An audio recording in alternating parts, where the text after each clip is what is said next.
good afternoon for the second batch. Bali ako yung leader ng group, ano ba tayo? 4? Basta subject na, group 2, which is Filipino subject. And nandito yung buong team ko. Nagpa-prepare na para sa second batch ng aming tutoring. And then paper. And then bago yon, kailangan muna mag-register. After na registration, nasa na pala yung mag-name tag? Name tag, and then food. Russell! Pinakalala ko na sarili ko. And that's all. Mamaya na ulit. Bye! See you guys later.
Ang batang ito naman ay si Daniel Ford Balasalas.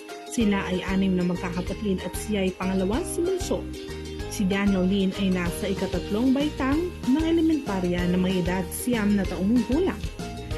Ang kaniyang ina lamang ang nagtatrabaho sa kanilang pamilya at ang kaniyang ama naman ay natasang magbantay at mag-asikaso sa kanilang magkakapatid.